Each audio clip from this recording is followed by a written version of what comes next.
Hi there, Katie Johnston here from katiejohnston.com. I just want to show you this really fun little free photo editing program that I've got that is fantastic. Even if you just want to edit some of your family snaps or something, you know, you've got a photo with a great big background or something in it that you want to get rid of, or if you want to straighten the horizon in a photo, something like that, add some text, add some special effects for the kids' photos, you know, if they're doing a school project or something.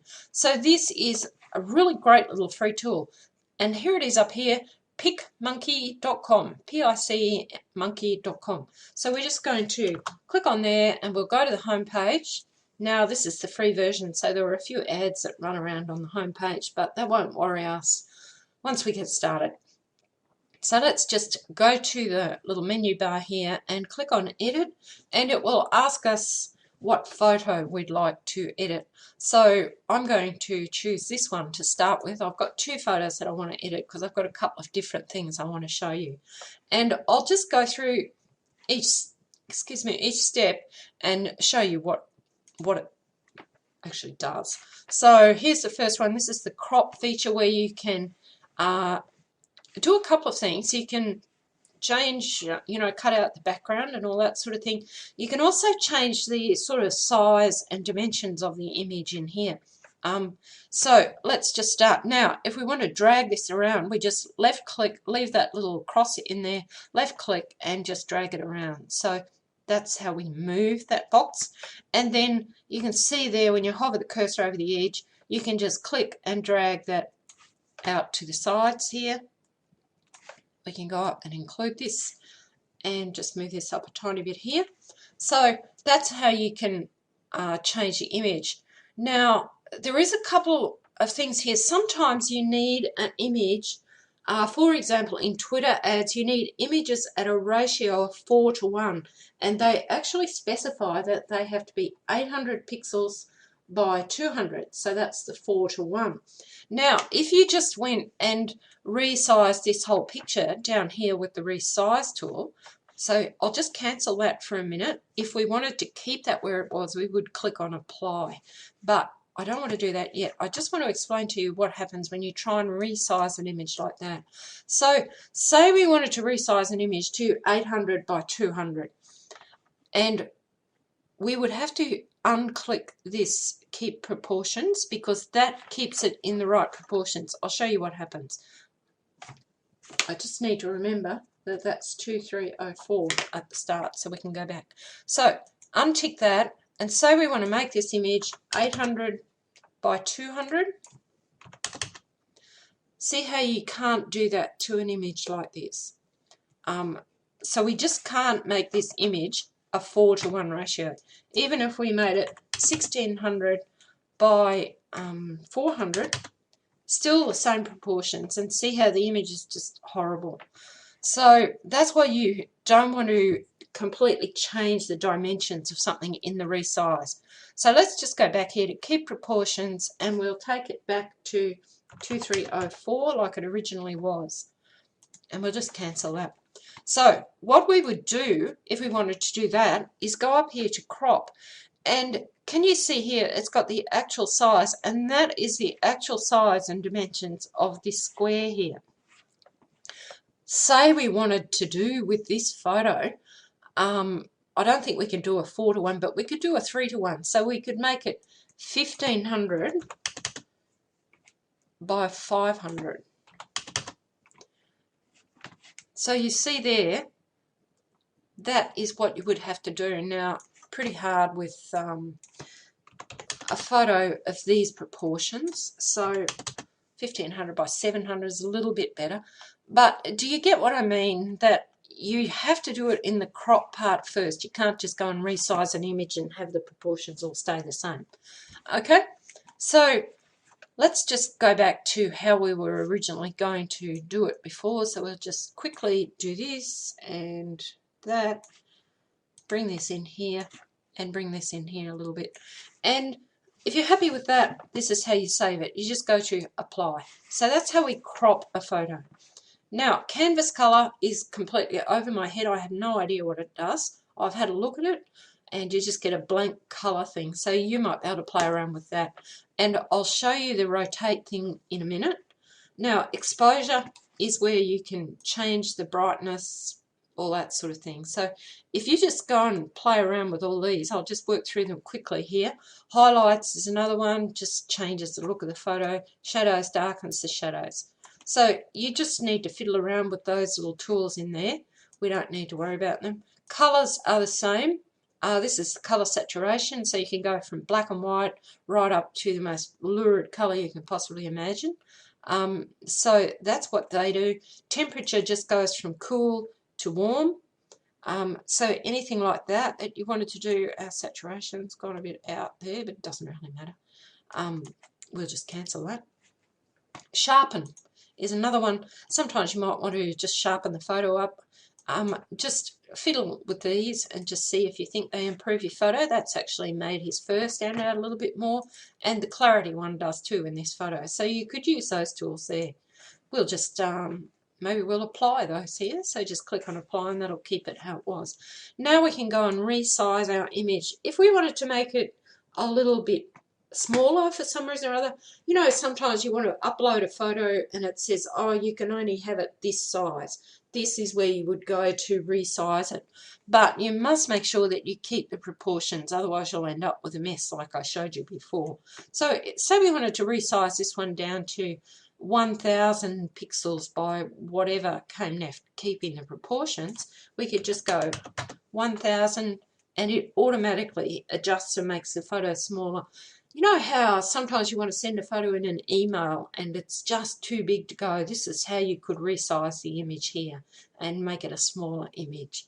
These numbers here are just the number of pixels wide and high the image is. Okay, so we've resized that, so now we'll click apply.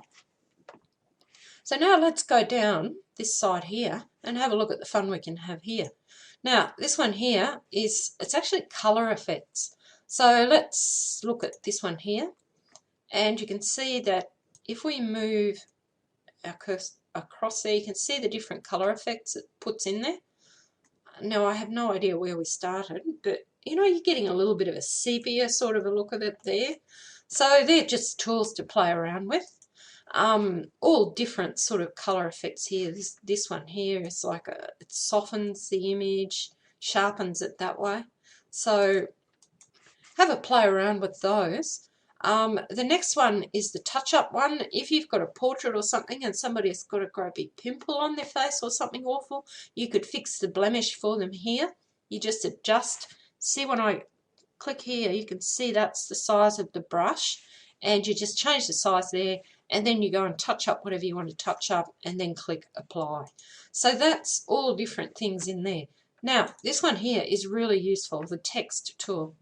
Click on text, then we add text to the photo, and we've got a text box here that we change around exactly the same as the cropping tool. So we just hold it down, click on it, and if you have a look here, we've got all these different fonts you can use. So they go all the way down here. Now just to let you know, anything with a little crown beside it is only in the paid version, but there's heaps and heaps of different things you could use. So just do a little bit of experimenting. We'll just use Arial. When you're ready to type, click in the box and we'll just type in Basil because that's the dog's name. Now, if you go over here, we can do all sorts of things with it. So if we're going to adjust anything in this box, we need to just highlight the text so we can deal with it. Say we want to make it a different color. We just move this little dot around here and we can go from hot pink down through all the reds and everything and back to black in that corner and white up in the extreme top right hand corner and all the variations in between. So we'll just leave it at black. You can bold the text by clicking there, italics. So this is just like any kind of word processing program basically. So we'll just put it back on the left hand side. We'll leave it bold. We'll leave the italics in. To change the size of the text, this little slider bar here makes it bigger or smaller. So there you go with that.